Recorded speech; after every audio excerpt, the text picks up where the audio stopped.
বাংলাদেশের কোরআনের সাথে রাজনীতির কোনো সম্পর্ক নেই। আপনাদের কি মনে হয় আছে? আমার দেশের এক দলের বড় নেতা বললেন যে কোরআনের সঙ্গে রাজনীতির কোনো সম্পর্ক নেই, কোরআন আলাদা, রাজনীতি আলাদা, কোরআনের সঙ্গে রাজনীতির সম্পর্ক থাকতে পারে না। আমরা ধর্মীয় শরঈ আইনে বিশ্বাস করি না। ধর্ম আলাদা, রাজনীতি আলাদা, কোরআন আলাদা, রাজনীতি আলাদা। আপনারা কই নেতার বক্তব্যের সঙ্গে একমত? জোরে বলেন একমত। আল্লাহর কোরআন বলছেন লিকুল্লি তিবিয়ানান, এটা এমন একটা কিতাব যেই কিতাবের ভেতরে ব্যক্তি, পরিবার, সমাজ, রাষ্ট্র, রান্নাঘর থেকে শুরু করে সংসদ পর্যন্ত যা কিছু লাগবে আমি সব কিছু কোরআনের মধ্যে দিয়েছি। চিৎকার করে বলেন আল্লাহু আকবার।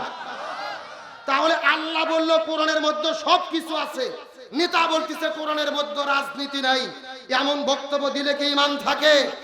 আমরা পরিষ্কার করে বলি, যারা বলে কোরআনের সঙ্গে রাজনীতির সম্পর্ক নেই, এই বক্তব্য দেওয়ার মাধ্যমে মূলত সে কোরআনকে অস্বীকার করেছে।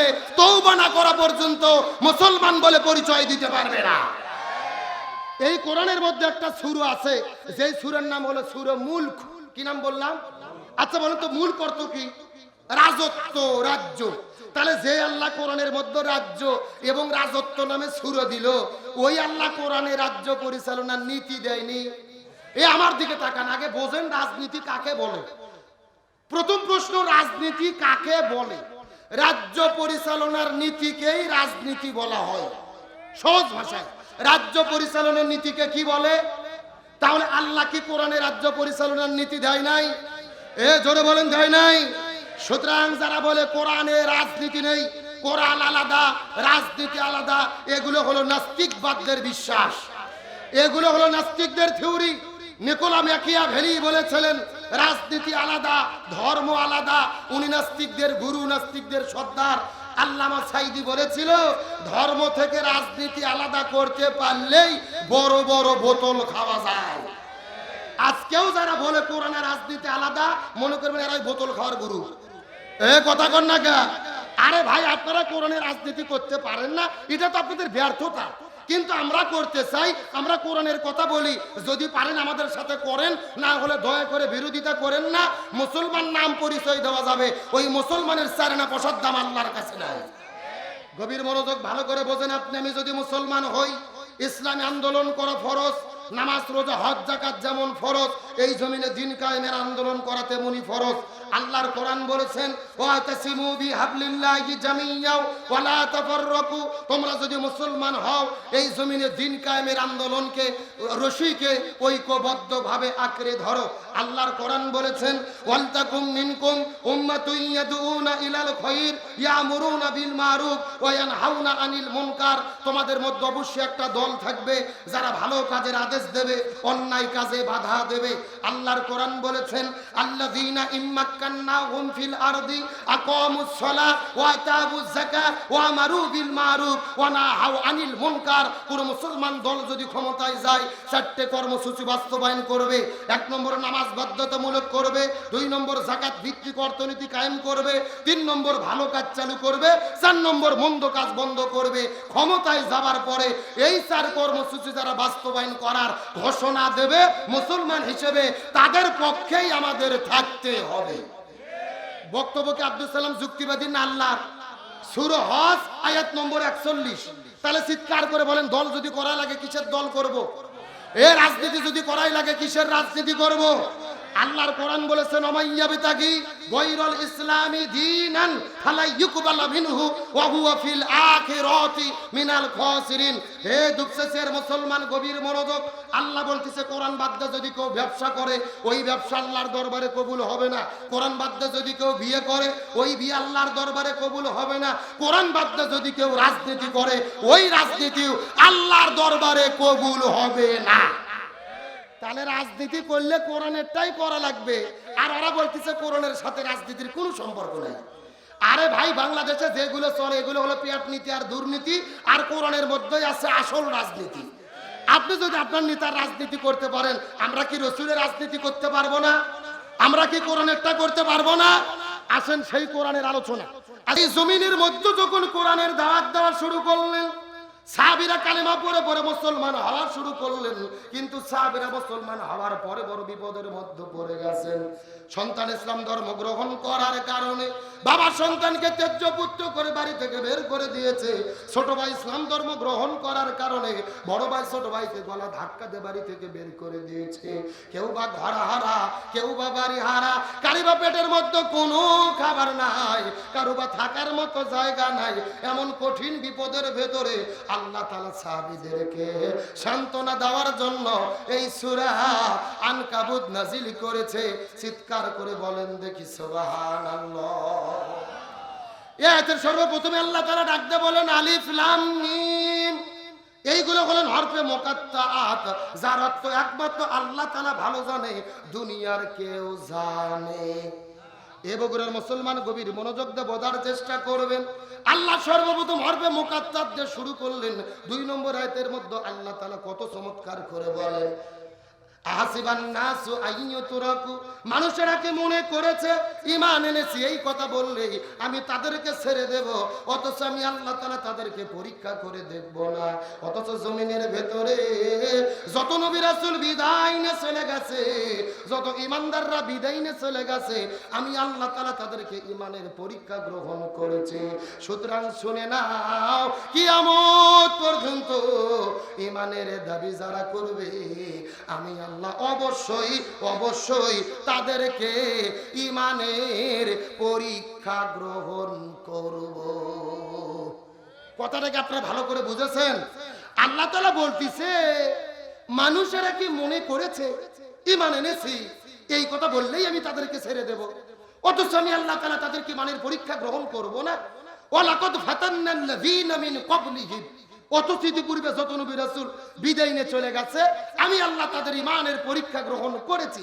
সুতরাং যারা ঈমানের দাবি করবে আমি আল্লাহ অবশ্যই তাদেরকে ঈমানের পরীক্ষা গ্রহণ শুধু করব না, করবই। জোরে বলেন কর।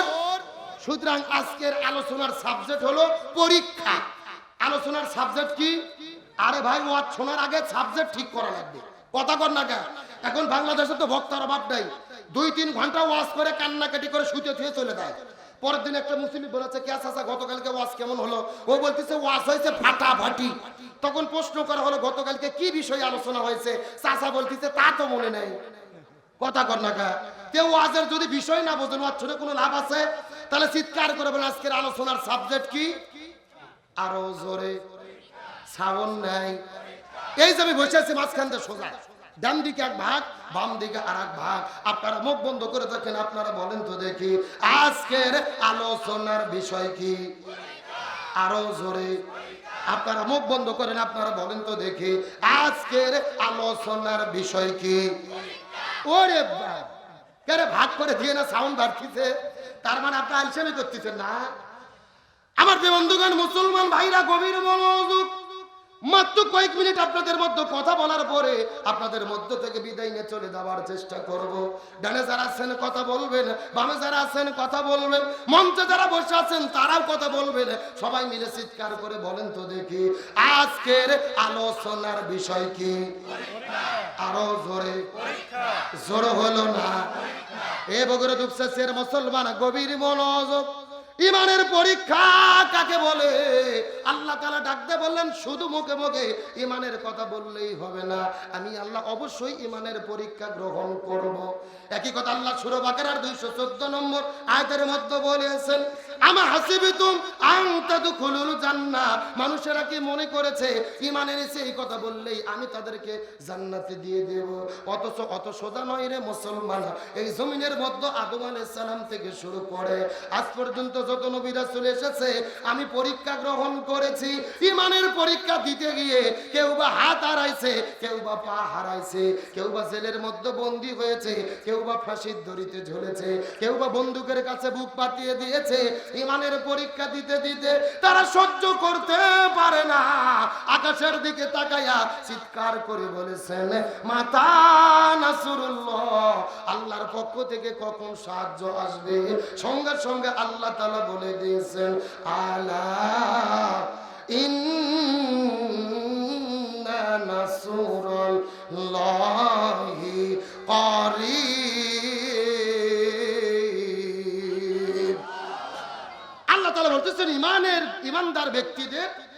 ইমানের পরীক্ষা যেই জায়গায় দেওয়া শেষ, আমি আল্লাহ আমার সাহায্য সেই জায়গার মধ্যে শুরু। সুবহানাল্লাহ বলেন। এ বগুড়া দুপচাঁচের মুসলমান গভীর মনোযোগ, ইমানের পরীক্ষা কাকে বলে বোঝানোর পর আপনাদের মধ্য থেকে বিদায় নিয়ে চলে যাওয়ার চেষ্টা করব। চিৎকার করে বলেন তো, মুসলমানদের জাতির পিতার নাম কি? যারা বলতেছেন এরা কারা? এ জোরে বলেন দেখি, মুসলমানদের জাতির পিতার নাম কি? কে বলেছেন? মিল্লাতা আবিকুম ইব্রাহিম ওয়া সাম্মাকুমুল মুসলিমিন। আল্লাহ বলতেছেন মুসলমানদের জাতির পিতা ইব্রাহিম আলাইহিস সালাম। অথচ গত 16 বছরে আমরা দেখেছি এই বাংলাদেশে বঙ্গবন্ধুকে জাতির পিতা বানাইয়া রাস্তা ঘাটে মোড়ে মোড়ে স্কুল কলেজ ভার্সিটিতে বঙ্গবন্ধুর ভাস্কর্য বানাইয়া তারা প্রকাশ্য দেবালোকে এই জাতিকে শিরকের মধ্যে নিমজ্জিত করে দিয়েছিল। এ জোরে বলেন না কেন? একটা কথা ভালো করে বুঝবেন, আল্লাহর কোরআন বলেছেন ইন্না শিরকা লা জুলমুন আযীম, শিরক হলো মহা জুলুম। অন্য জায়গায় আল্লাহ বলেছে আল্লাহ সব সহ্য করে কিন্তু শিরকের গুনাহ মাফ করে। আল্লাহর কি খেলা? বঙ্গবন্ধুর মূর্তি বানাইয়া শিরিক করলো 16 বছর, আল্লাহ সহ্য করেনি। স্বৈরাচার হাসিনা পালিয়ে যাওয়ার 5 মিনিটের ভেতরে পুরো বাংলাদেশের সমস্ত বঙ্গবন্ধুর মূর্তিকে আল্লাহ মাটির সাথে মিশে দিয়েছে। আল্লাহু আকবার বলেন। এগুলো কার খেলা? এ জোরে বলেন কার ফয়সালা? ওরা ভারতে পালিয়ে গেছে, আবার বলতিছে আমরা সীমান্তের কাছেই আছি, যে কোনো সময় শর্ট করে ঢুকে পড়তে পারি। আমরা বলতেছি ম্যাডাম আসেন, এটা তো আপনার বাবার দেশ, আপনি আসেন, আপনি শর্ট করে ঢুকবেন আর আমরা আপনাকে ফট করে আয়না ঘরে ঢুকে দেব। এ কথা কর না কে রে? ও শর্ট করে ঢুকবে, আমরা কি ফিডার খাবো, আঙুল চুষবো? কোথায় ঢুকে দেবো? বুবু আইবা তুমি আইবা গো, এইবার আইসা বুবু ক্ষমতা পাইবা না। একটু জোরে বলেন, জোরে বলেন। বুবু আইবা তুমি আইবা গো, এইবার আইসা বুবু ক্ষমতা পাইবা না।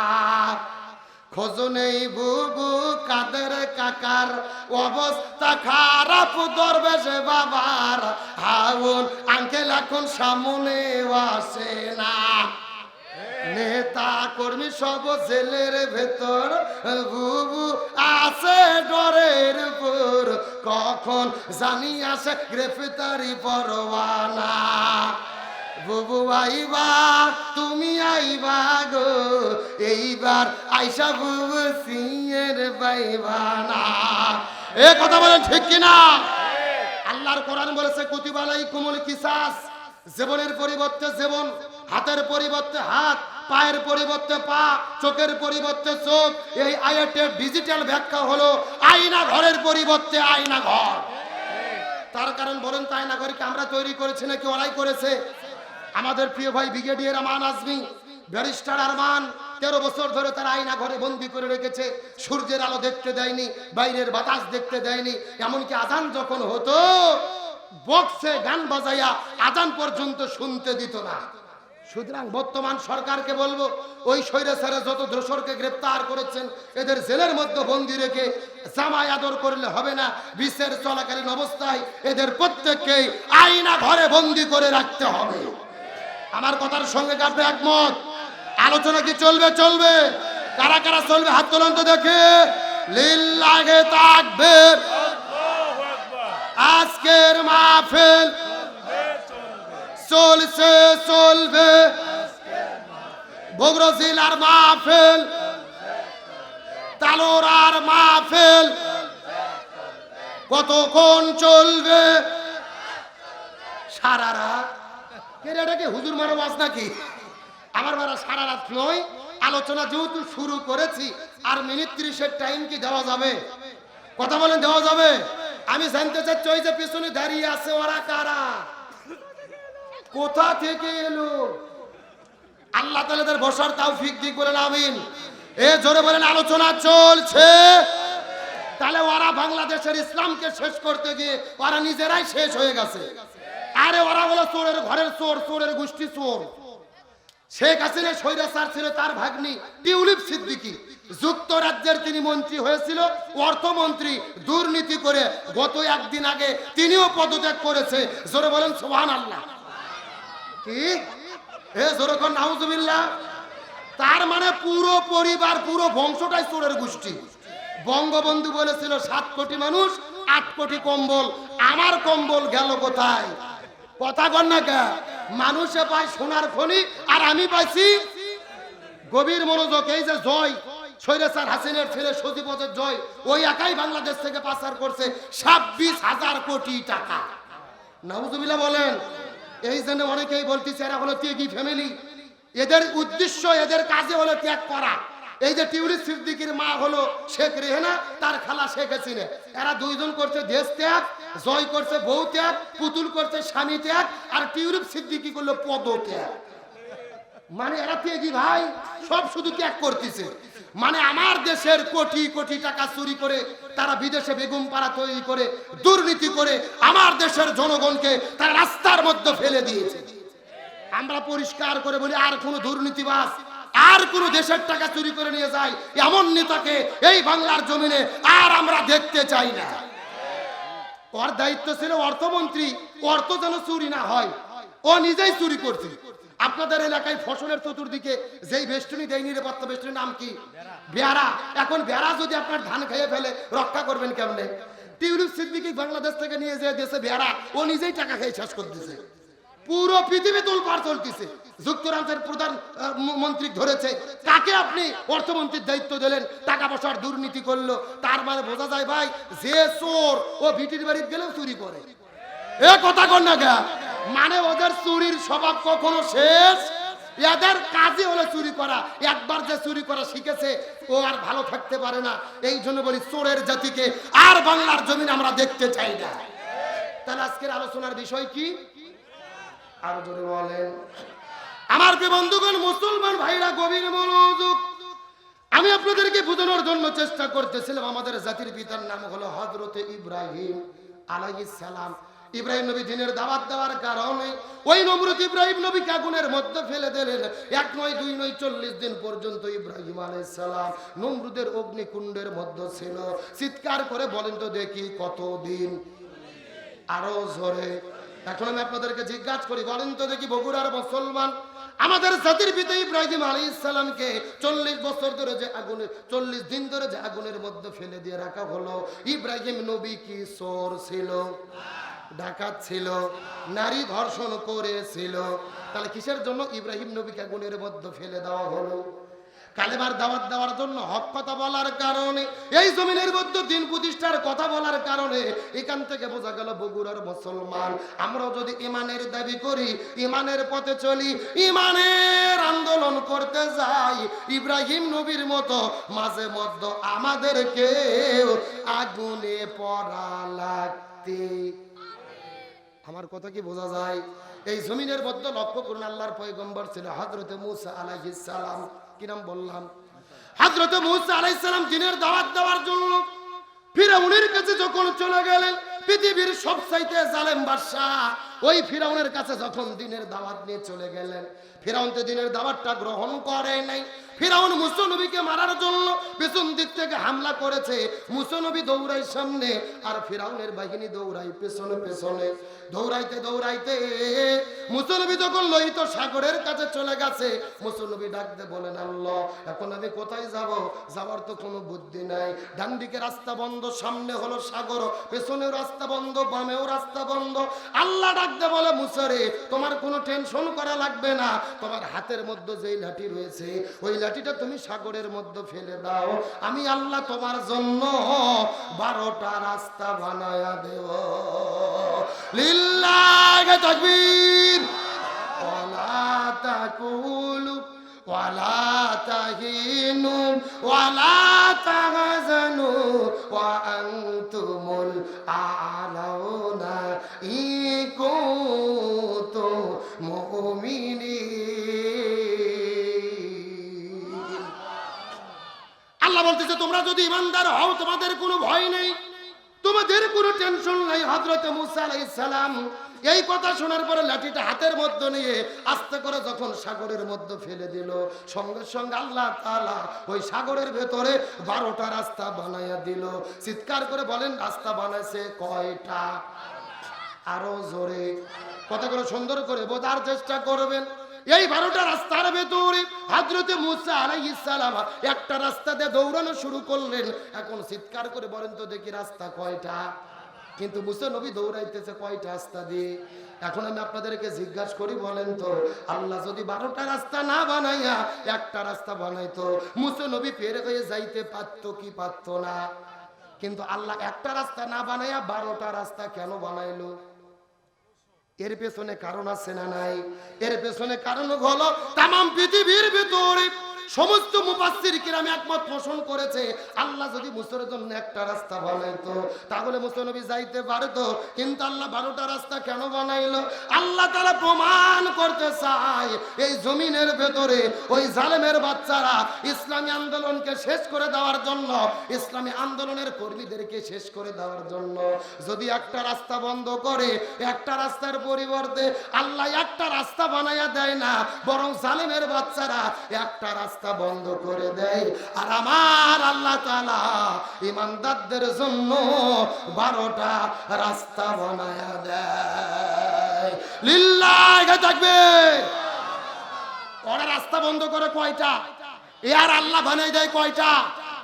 এই গত 16 বছরে আমরা মনে করেছিলাম স্বৈরাচার হাসিনা যতদিন বেঁচে আছে ওয়াকার ক্ষমতার থেকে নামানো যাবে না। এই কথা কর না কে? সব রাস্তা বন্ধ, নির্বাচন হয় না, ভোট হয় না, পুলিশ হর, র্যাব হর, বিজিবি হর, নিরাপত্তা হর, সবই হর, তারাবো কেমনে? আল্লাহ বলতেছে না তোমাদের পরিকল্পনা একরকম আর আমি আল্লাহ আমার পরিকল্পনা। আমরা চাচ্ছিলাম কোনো মতো স্বৈরাচার হাসিনা ক্ষমতার চেয়ার ছেড়ে পদত্যাগ করুক। আল্লাহ বলতেছে না, ও গত 16 বছরে যে অন্যায় অত্যাচার অবিচার করেছে, আলেমদের বিরুদ্ধে লেগেছে, ও শুধু পদত্যাগ করলে হবে না, ওকে পরিপূর্ণ গোষ্ঠী সহ দেশ ত্যাগ করতে হবে। আমরা চাইছি কোনো মতো পদত্যাগ, আর আল্লাহ করে দিয়েছে। তার মানে বোঝা যায় আমরা যত চাইনি আল্লাহ তার চাইতে বেশি দিছে। কথা বলেন ঠিক কিনা? কিন্তু আমাদের আগে ঈমান আর আকীদা পরিষ্কার করতে হবে। অনেকেই বলতেছে বাংলাদেশের ছাত্র জনতা যদি না থাকতো আমরা স্বাধীনতা পাইতাম না, ছাত্র জনগণ যদি রাজপথে না নামতো আমরা মুক্তি পেতাম না। গভীর মনোযোগ ভালো করে বুঝবেন, ছাত্র জনতা রাজপথে নেমেছে, আমরা স্বাধীনতা পেয়েছি, কথা সত্য। কিন্তু ছাত্র জনতা হলো ওসিলে, মূলত সাহায্য হলো আমার আল্লাহ। এ আগে ঈমান আর আকীদা পরিষ্কার করেন, ঈমান নষ্ট করেন না। 16 বছর ধরে বিএনপি লাখ লাখ লোক নিয়ে ঢাকাতে গেছে, পুলিশেরা গুলি করেছে, টিয়ার সেল নিক্ষেপ করেছে, বাড়িতে ফিরতে বাধ্য হয়েছে। জামাতের ভাইরা রাজপথে নেমেছে, শিবির জীবন দিয়েছে, ফাঁসির দড়িতে ঝুলেছে, তাও পারেনি, বাড়িতে ফিরতে বাধ্য হয়েছে। হেফাজতকে শেষ করেছে, পিলখানা সেনাবাহিনীদের শেষ করেছে, আমরা মনে মনে ধরেই নিছিলাম আর আমাদের দিয়ে কোনো কাজ। কিন্তু আল্লাহ কেমনে কাজ করলো? আমি যেই কোরআন পড়ি, এই কোরআনে সূরা ফিল নামে একটা সূরা আছে। আপনাদের এলাকার কোরআনে কি আছে? এ জোরে কোন আছে? আমার দিকে তাকান। রাসূলের জন্মের 50 দিন আগের ঘটনা। জোরে বলেন কয় দিন? রাসূলের জন্মের 50 দিন আগে বাদশা আব্রাহা হাতি বাহিনী নিয়ে, হস্তি বাহিনী নিয়ে ইয়ামিন দেশ থেকে তিনি মক্কায় অ্যাটাক করেছে, আক্রমণ করেছে। উদ্দেশ্য কি? কাবা ঘর তিনি ভেঙে মাটির মধ্যে মিশে দেবে। তিনি যার পরে লক্ষ্য করে দেখলেন কাবা ঘরের যিনি দেখাশোনা করে রাসূলের দাদা, যার নাম হলেন আব্দুল মুত্তালিব। কি নাম বললাম? Abdul Muttalib. আব্দুল মুত্তালিবের হাজার হাজার উট, ভেড়া, দুম্ব মরুভূমির মধ্যে ঘাস খাচ্ছে। বাদশা আপনারা যখন জানতে পারলেন এগুলোর মালিক হলেন আব্দুল মুত্তালিব, ওগুলোকে আটক করে তিনি তার তাঁবুতে নিয়ে গেছে গ্রেফতার করে। আব্দুল মুত্তালিবের কাছে খবর চলে গেলেন আপনার উট, ভেড়া, দুম্ব বাদশা আপনারা নিয়ে গেছে গ্রেফতার করে, সে নাকি কাবা ঘরকে ধ্বংস করতে চায়।